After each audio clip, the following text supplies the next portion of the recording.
Welcome to the Mobile Workforce Podcast, where we sit down and have real conversations with business leaders that have been where you are. During these interviews, we'll dive into what it takes to improve systems and champion processes that maximize performance. Each week, our trailblazing guests share their experiences and understanding of the workforce to help inspire change, challenge our thinking, and share what it takes to successfully travel the road to profitability. Now here's our host, co-founder and chief evangelist of About Time and WorkMax, Mike Merrill. Hello and welcome to the Mobile Workforce Podcast. I am your host, Mike Merrill, and today we are celebrating our 100th episode.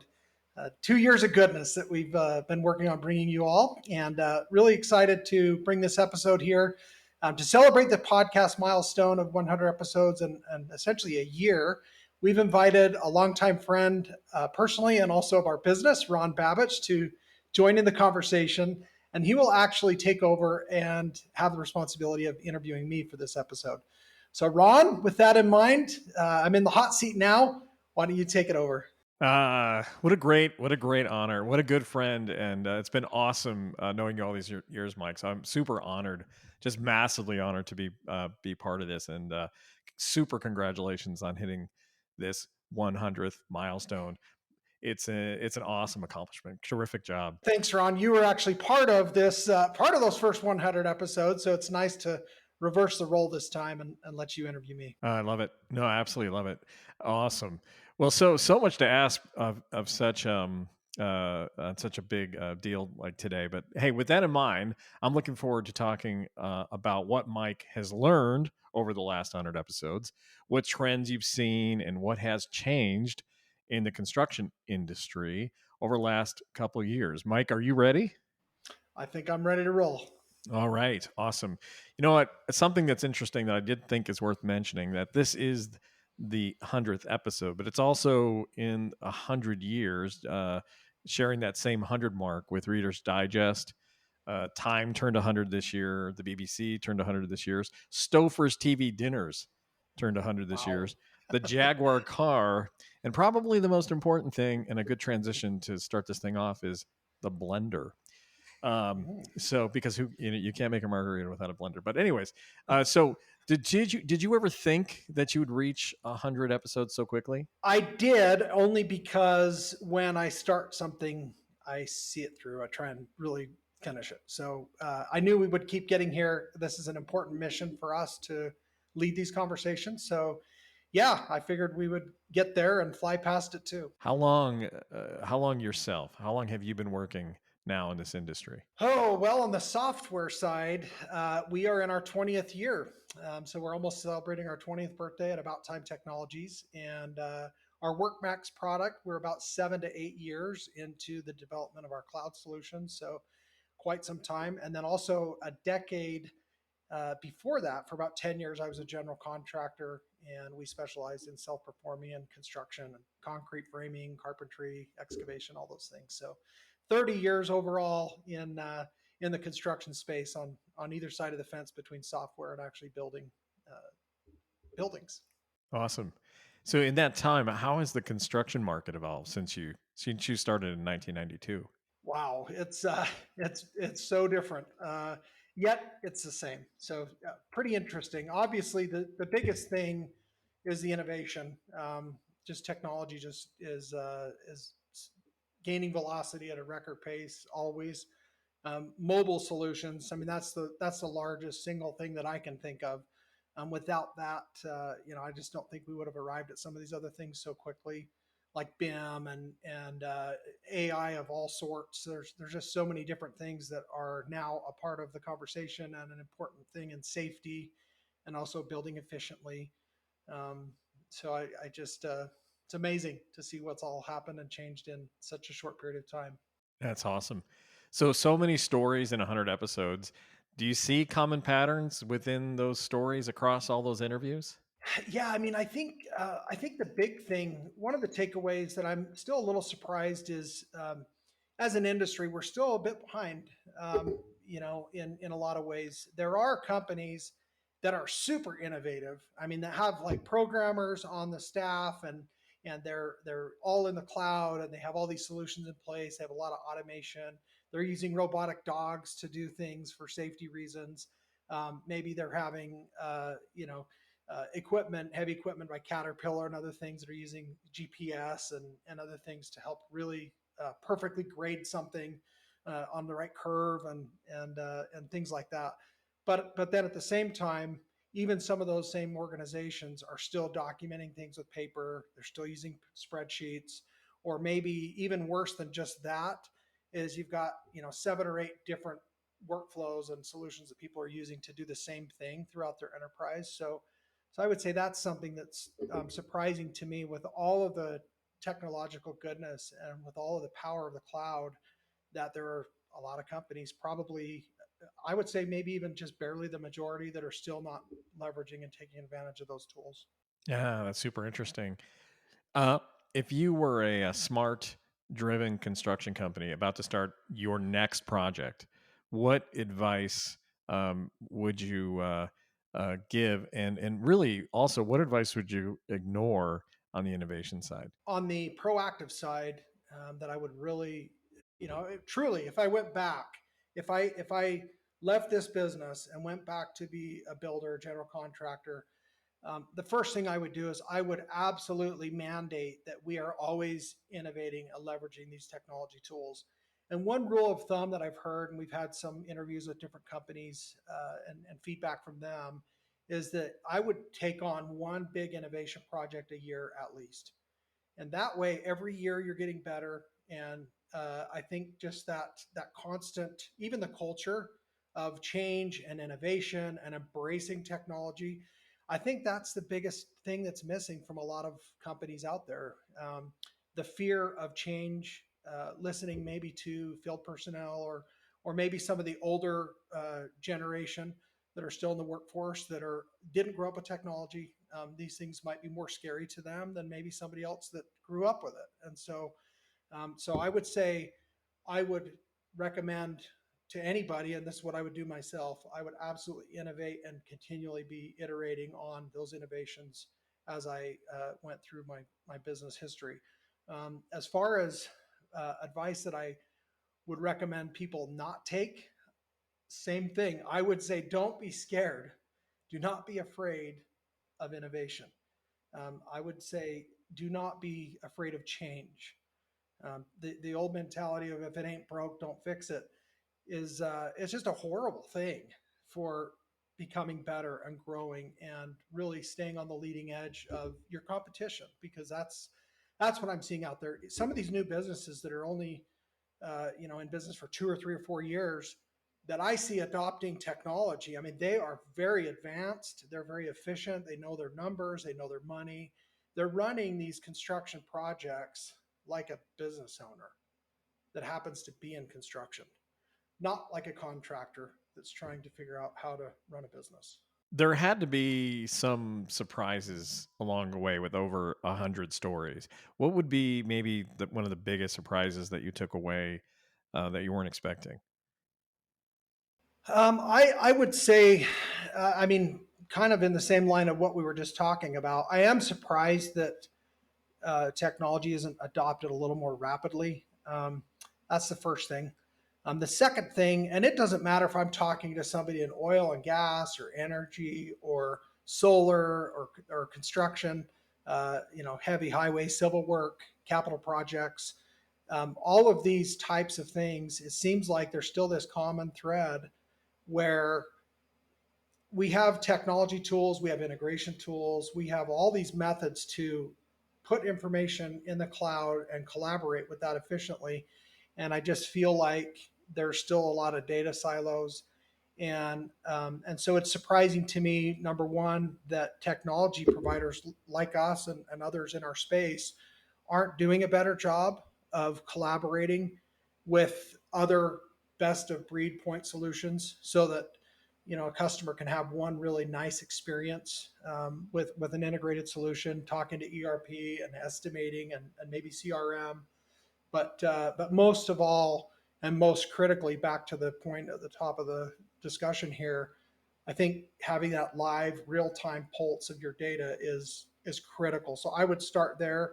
And I'm surprised every time when companies are saying, "Oh yeah, we're still on paper, we're still doing it with spreadsheets." We really, we're kind of old school. Yeah, that's great, Mike. We all have wins, losses, and failures that we learn from. If you were to pick a failure or an apparent failure, is there one that you think about that maybe sets you up later for success? Do you've got a favorite failure of your own? Well, I don't know if I would call it a favorite because you never like to be wrong or miss the mark, even slightly.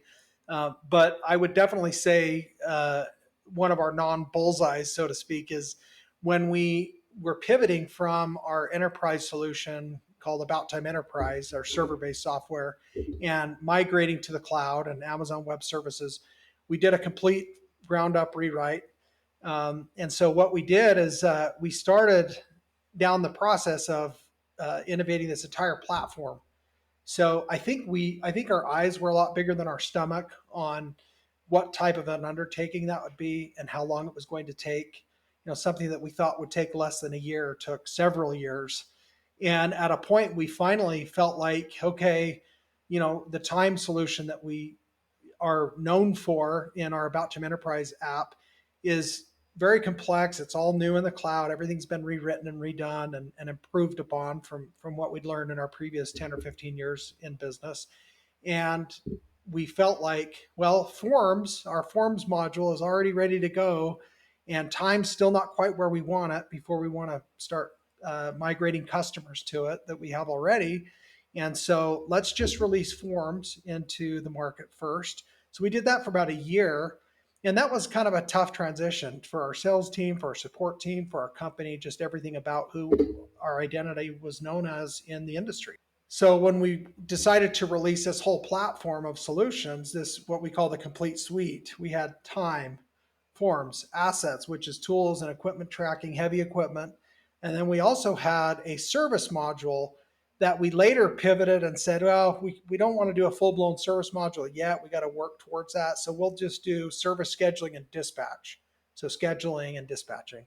And then we had an insight module that was a large BI layer over the top of all of it to show those results in dashboarding and really intelligence of quantities and production and man hours and units to complete and all these other things. And it was just a huge undertaking, that was not only everything we'd always had, but it was better and more, and it was in the cloud. And so I think just focusing on our core competency first and land and then expand would have been a lot better approach than the one that we took. And I think we would have probably at least been quicker to market in order to serve the customers that we already had and also the ones that we wanted to get to. That's great. Just flipping it a little bit on that note, and we think about construction as and it's unfortunate that the way it is, but agriculture and construction are always on the bottom of the list when it comes to technology.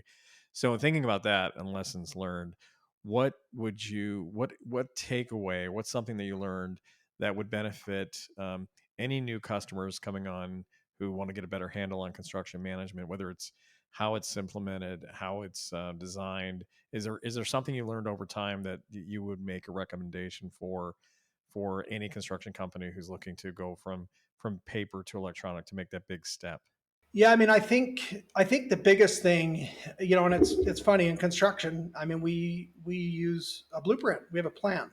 There's always a plan, and the plan has everything already figured out before anybody moves any dirt, before anybody orders any materials. The plan is complete. So I would say have a scaled plan of how you want to roll that solution out. Who does it impact, and maybe even though it impacts everybody in the enterprise, pick the right project, pick the right team, pick the right champions, and make sure that you at least have some of those things in place. Now, don't do it at the expense of delay that I've seen happen for some companies over a decade. We have companies that come and see us every year and they say, this is the year, and it hasn't been the year yet. And so, meanwhile, there's other companies that are competing with them, or maybe that they co-op and do projects together on that have adopted our technology and they're enjoying it, and they've kind of swallowed that pill and gotten past the hard part by just deciding, what, we just need to bite the bullet and get this in place because these papers and spreadsheets are just killing us. So That's what I think. Turning towards you for a second, on social media and on social media channels, you do such a great job of, just personal motivation and the accomplishments that you achieve all of the time. So, question for you specifically, for you is, in this last year, is there a new belief or behavior or habit that's most improved your life with all the, like, the big things that you're doing all the time? Wow, that's a big question. Well, I appreciate that. I think, which thank you again for the kudos as well. Much appreciated. I would say, it's a book that I recently read and actually just got the audio book. I'm going to go back to and listen to it and mark out and make notes in the columns and whatnot, in a book called Atomic Habits, by James Clear. And it is just such an incredible read. I highly recommend it. In fact, my wife's reading it again for the second time. Last night, she says, "Hey, can you get that audio book? I want to listen to it again now that I've already read it." And so we're, even in my personal life and in business, Atomic Habits is basically about breaking down to very small. The basis is the atom. That's what atomic. The root word of atomic is the atom. It's the smallest form of anything that you could start with. So it's just about improving yourself incrementally, just even by very small margin. So I think in business, I think in the software business, I think with customers, I just want to leave things just 1% better every time I touch them. Anytime I deal with something, if I can improve it before I leave it where it was, then I think that just creates momentum, and you get to a point where if you're involved in you're going to win. It's going to get better. It's going to improve, and I think people are attracted to those things, and they want to be a part of something that's growing and exciting and improving. And I think that's just a great principle to abide by in our personal lives as well as in business. No, I love it. You know what I love about it too is, you mean it, and you bring such sincerity and inspiration to it all. It's awesome to watch. Inside Outside of PewDiePie, probably the number one influencer that maybe, yeah, and who knows, and from a millions perspective. So no, kudos, Mike, on all that. And I have Atomic Habits sitting right over to my left here. That is it's an awesome book. That's a great reference.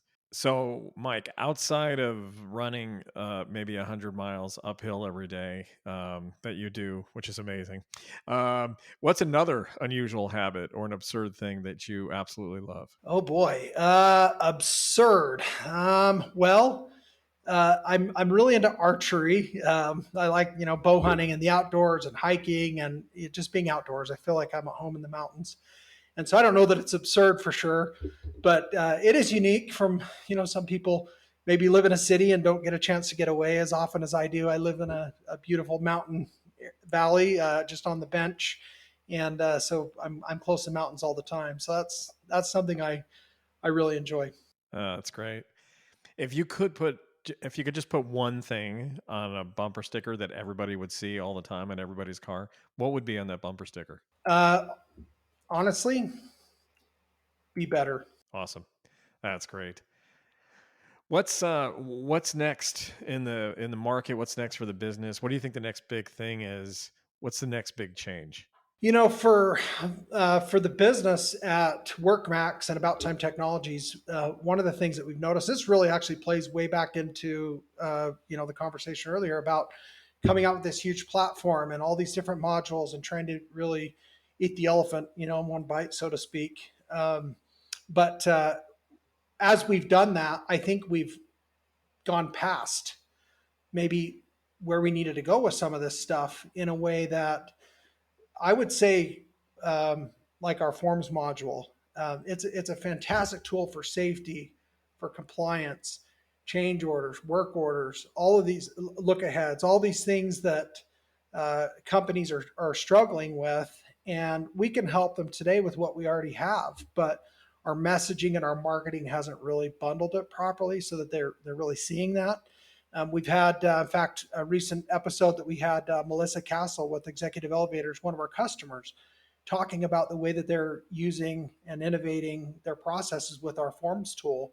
And even though we're known for time and labor collection and production and those things, The forms tool that they use for all of their different daily activities of all their service technicians are.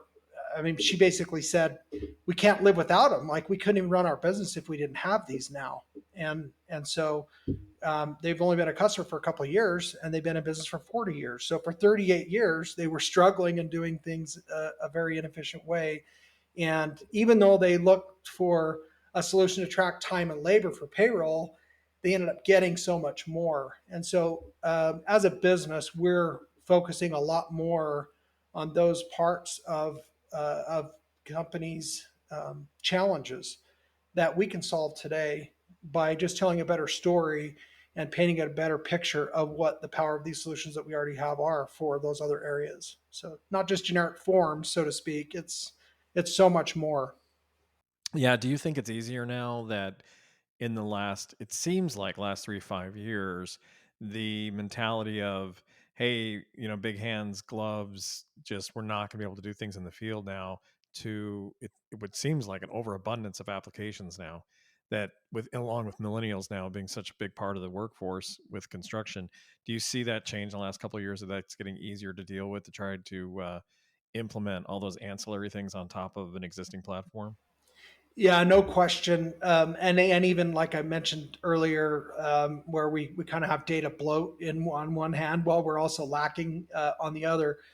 There are so many apps and so many one-off solutions that solve a little, like expense management, and it's just this little piece, this little thing.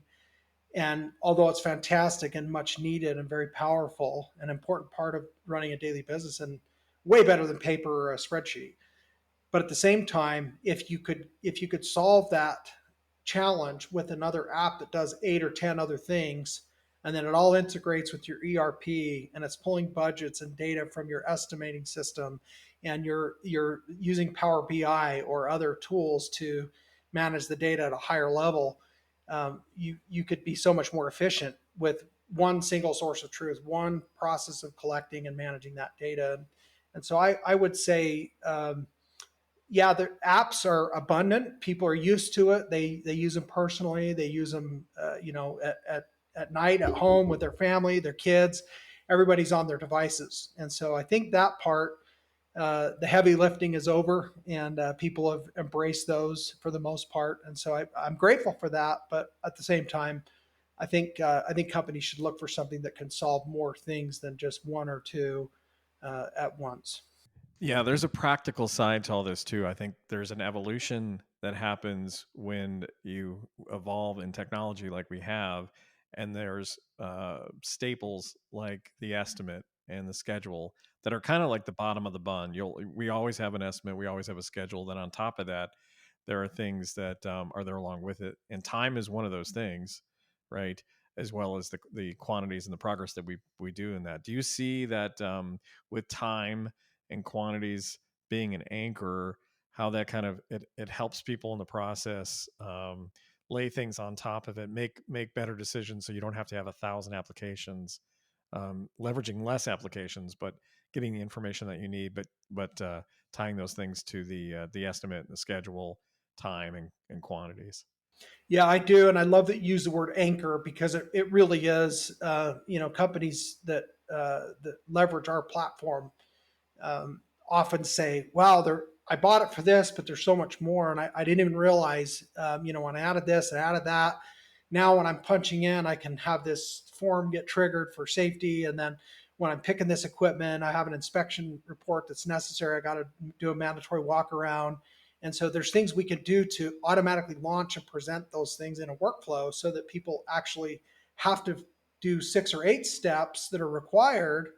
And maybe today, without the solution, they're doing them out of order. If they do them at all, then they're doing them in different, maybe one's in a Google sheet, the other one's, in a spreadsheet in Excel, another one's in the estimating application. Then there's an export, then there's an import, then they got a pivot table. I mean, you just go through this whole thing, and it's like, man, if you could just get this data at the source, at the root, and then share that where it needs to go throughout your enterprise, and update everybody at the same time, you've got, really, it is the whole, it's like the I don't know, the triple Big Mac. I mean, it's got everything. It's got all the meat, all the cheese, all the bread, all the fixins. Uh, but it starts at the bottom with that bun of having that anchor data that really feeds into everything else, which is really production. Like, how productive are we?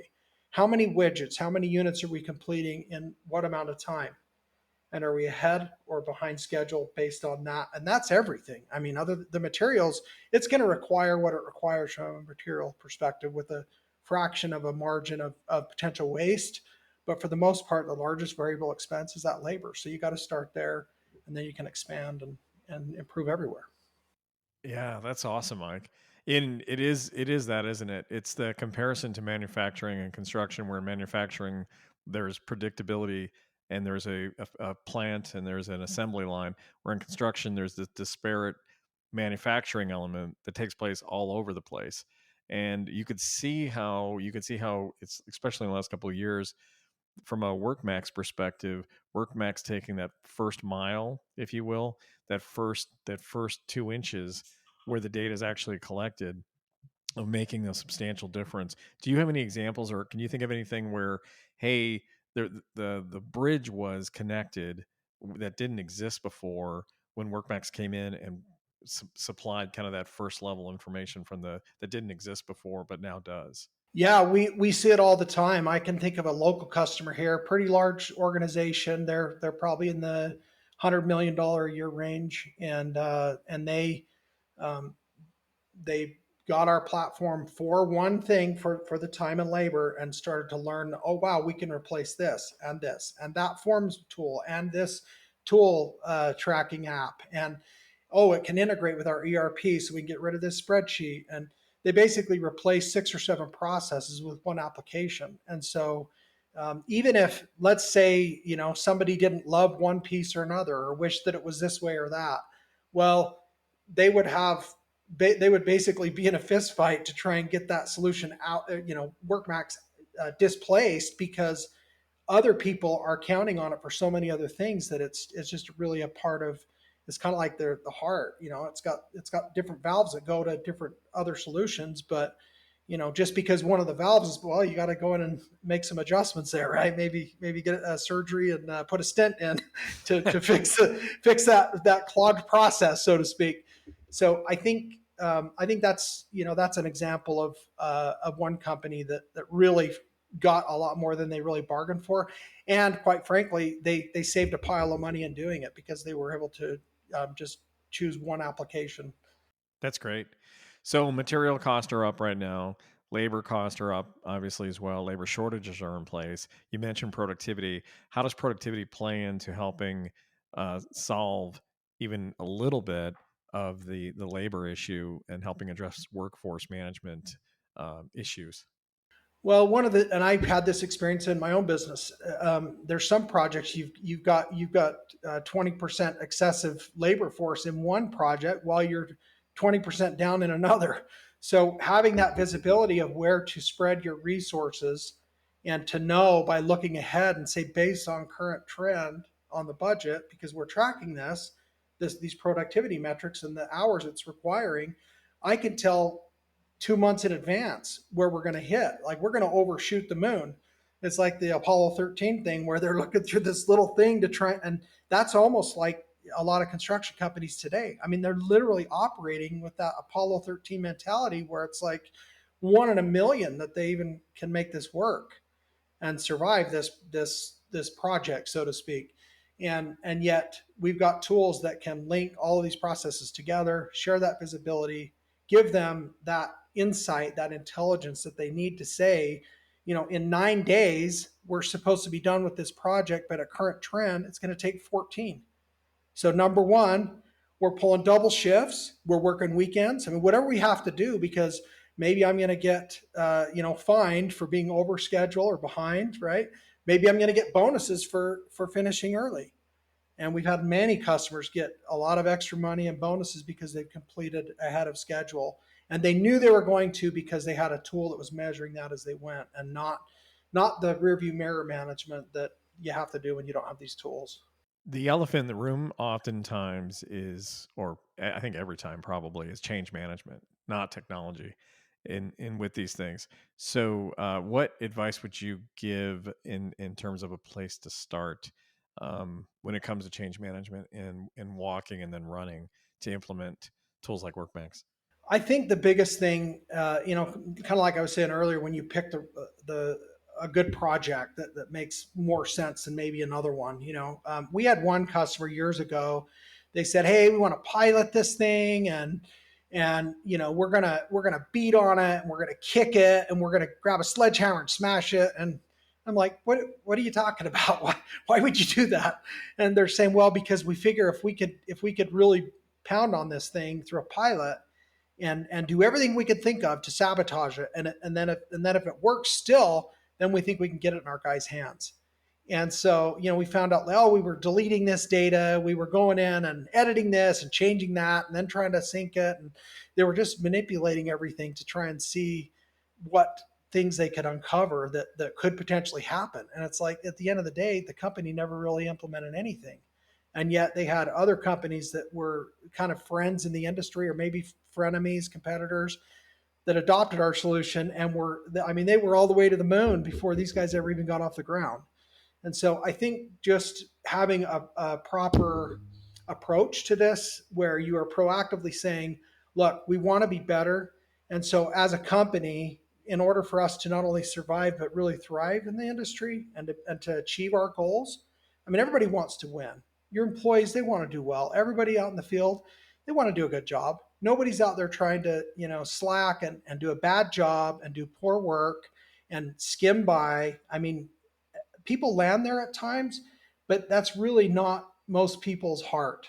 Okay, so we need to give them a place where they can feel like they need to stretch themselves just a little bit. And so, as a company, if you can create a culture of innovation and where you adopt change and you even embrace it, and it's kind of like we were talking about with some of the different solutions out there that might replace two or three or four processes that companies already are dealing with manually.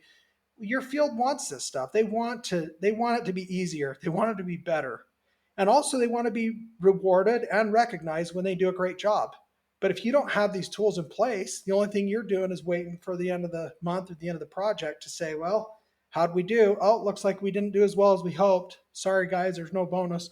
Whereas if like, in a basketball game or something where you have the time clock ticking down, down, down, it's crunch time. You got to dig deep. You got to do extra. You can't miss that tackle. You got to, perform at a higher level, and you'll have an opportunity to actually come out victorious and feel like you won. You did a great job and were successful. And I think if we can play on that part of people that they want to really thrive and be better and feel good about themselves and their effort, then as a company, we could tap into those things and actually leverage them and elevate the harbor for all the ships on your team. Yeah, that's great. That's great. That brings up the topic of people. You talked about technology, talked about processes. It seems like there's a recent change, again, last 3 to 5 years with new tools that bring about a lot of good positive things with observations and inspections and digital things that you can do, reward systems around now in the field and construction that have changed, and opportunities that have risen up that allow us to consolidate roles, if you will. So whether you're a super large $5 billion contractor or a 100 million, 50 million, or $50,000 contractor, the technology has enabled the consolidation of potentially of roles in the field, so that our supervisors can do more, our safety inspectors can do more. Do you see? Do you see, or have you heard stories of a change in terms of roles out in the field and being able to kind of leverage technology to get more done from a people perspective and to make it easier for them? Yeah, most certainly, and similar to the executive elevator example, I've talked to many customers and companies that aren't customers yet that have said, if we can put a great tool in place that gives people an opportunity to communicate better, we don't have to send a foreman or a superintendent out to check every job site every day in traffic, wasting expensive fuel that's $5 or $6 a gallon in some places, racking up overtime.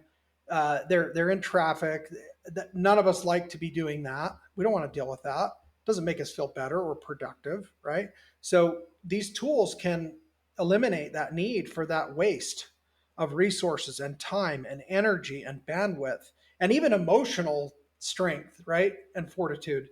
And so if you put something in place that helps your staff, your teams, the guys in the field, the boots on the ground, they're already working their heinies off, you're going to be a better steward of their personal happiness and fulfillment, not just your bottom line, not just the savings on fuel and excessive overtime, but they can make it to the soccer game because they're not stuck in traffic, right? They can worry about work while they're working, and then they can get home to their family or to their vacation or to things that they want to do to have a higher quality of life. And I think that's an area that historically in the industry, and I grew up in it. I mean, I never, I mean, I don't even, I'm trying to think here. I don't know that I ever had in fact, I didn't have a paid holiday, not on the calendar for any of the construction companies that I worked for. If you weren't on the clock working, I never got paid. And so, you know, yeah, they'd give you a couple weeks off, but you're not getting paid for that time. And so that was, maybe a different time. I was working for smaller companies at that time, and I started my own very quickly. So I know there's other businesses and organizations that have that handled, but at the same time, I think just the awareness of personal care and interest in people's contentment and happiness and emotional well-being is something that we're finally starting to pay a little bit more attention to in construction. And I think that's along with the technology. I think having the people side of things like you mentioned, and then also the processes through solutions and technology and software can really help bring all that together to where we got a nucleus of something that we can really make some changes in the industry and not be affected by supply chains, because we can look ahead. We have tools that can help us know, I need to order that 2 weeks earlier than normal, or I think this is going to be a problem at this certain point, and I can get ahead of that now. Whereas, when you're doing it manually, it's like, man, hopefully everybody remembers everything, and I don't. So I don't know how those guys are able to do it without better tools. Awesome. Thank you for all the great episodes that have happened, and thank you in advance for all the great episodes I'm sure that are going to come in the future that will help a lot of people understand what their peers are doing, which is just so valuable to every other organization on the planet to be a bird's eye view as to what's going on out there, and you're that channel that makes that happen. Mike, is there anything else? And also thank you for letting me guest host this episode. It's something I've dreamt about since I was 14. Is there anything else that you would want our listeners to grab onto? Well, first of all, I'm grateful that we were able to help your wildest dreams come true. So that's good. But aside from that, I think just the takeaway, um, let's embrace change, not for the sake of change, but to be better. Let's allow ourselves to be open minded to maybe there's a better way than even though you think it's been working for 30 or 40 or 100 years because this is the way you've always done it. There's tools out there, folks, that can really help you to be better in so many different ways. And ultimately, like we just talked, help your teams feel more fulfilled, be more productive, feel like their time is being spent on worthwhile things, and taking manual, painful processes out of their hands and off of their plate, and giving them a tool that's built for the job instead of a hammer and a 50-pound box of ring shank nails. Let's give them a nail gun with a compressor and have something that can drive those quickly and efficiently, and isn't going to wear their arm out, so that they go home sore at night. So that's the takeaway that I would say. I would also just like to definitely end by saying, thank you so much to the listeners and those of you who have been here loyally sharing and supporting the episodes. We've had tens of thousands of downloads and shares of the podcast, and we're thankful that we're able to help bring this to so many of you, and just hope that you continue to share the good word, and that we can continue to bring valued guests that will help you to not only improve your business but also your life.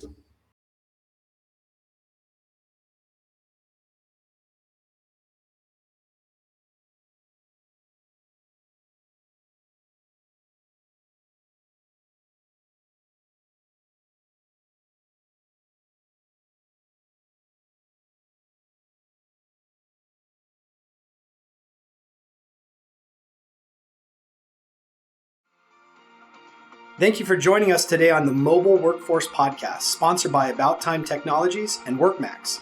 If you liked the conversation we had today, or were able to learn anything new or helpful, please make sure to follow us on our WorkMax page on LinkedIn and on Instagram at WorkMax_. And subscribe to the show on iTunes or your preferred podcast platform so you will never miss another insightful episode. Also, if you enjoyed the podcast, please leave us a 5-star rating and review and share the show with your friends and colleagues. Your support means the world to us and will allow us to continue providing impactful information with others looking to improve their results in their business and, in turn, their life.